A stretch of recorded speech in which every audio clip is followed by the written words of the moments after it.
مثالیں اور کہاوتیں صرف داناؤں اور عقل مندوں کے لیے ہی لکھی اور سنائی جاتی ہیں، بے وقوفوں اور جاہلوں کے لیے نہیں۔ بے شک جو لوگ اللہ کی عبادت جنت کی نعمتوں کی امید سے کرتے ہیں، ان کی عبادت تجارت کی مانند ہے، اور جو لوگ عذاب کے ڈر کی وجہ سے وہ غلاموں کی خدمت گزاری کی مانند ہے۔ جو بندے مال جمع کرتے رہیں گے وہ جیتے جی مر چکے ہیں، اور جو صرف علم حاصل کرنے کے لیے جد و جہد کرتے رہیں گے ان کا نام ہمیشہ کے لیے لکھا رہے گا۔ جو انسان صاحب علم ہو اگرچہ وہ حقیر ہو پھر بھی اس کو حقیر مت سمجھ، اور بے وقوف جاہل اگرچہ بلند مرتبے پر ہو اسے کبھی بھی برا مت سمجھ۔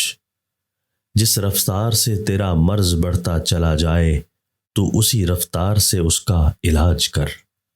مجھے اس انسان پر حیرت ہے جو اپنے مرض کی دوا جانتا ہے لیکن پھر بھی اس کا علاج نہیں کرتا، مرض میں کٹتا رہتا ہے۔ کچھ لوگ ایسے ہیں جو برے کاموں کو نہ دل میں برا سمجھتے ہیں اور نہ ہاتھ و زبان سے اسے مٹانے کی کوشش کرتے ہیں۔ ایسے لوگ جیتے جی مردوں میں شمار ہوتے ہیں۔ موت تمہارے سائے سے بھی زیادہ تم سے ملی ہوئی ہے، اور تمہاری جانوں پر اسے پوری قدرت حاصل ہے۔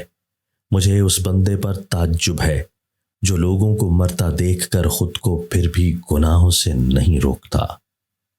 جو شخص دل میں موت کا ڈر نہیں رکھتا وہ دنیا میں فضول کاموں میں لگا رہتا ہے، اسے موت بہت دور دکھائی دیتی ہے۔ حیاتی موت سے نہایت نزدیک ہے، اور جو چیز فوت ہو جائے اس کا پان نہایت دشوار ہے۔ جو اپنے مقصد تک پہنچ جائے بس پھر اسے موت کے انتظار میں رہنا چاہیے۔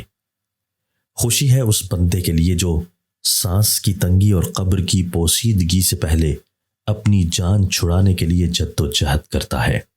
ابن آدم کیسا کمزور اور مسکین ہے کہ اسے اپنی موت کا علم نہیں ہے۔ اس کے لیے طرح طرح کی بیماریاں موجود ہیں، اس کے نیک عمل ہوں یا بد ایک دفتر میں وہ لکھے ہیں۔ سوتے وقت پپیتے کو ابال کے ایک قطرہ ناف میں ڈال دو، 12 دن میں چربی ختم۔ یہ کوئی دستور نہیں ہے کہ جو بھی چیز ہاتھ سے نکل جائے وہ دوبارہ واپس بھی آ جائے۔ جو چیز چلی جائے اس کے انتظار میں مت رہ اور آگے بڑھتا جا۔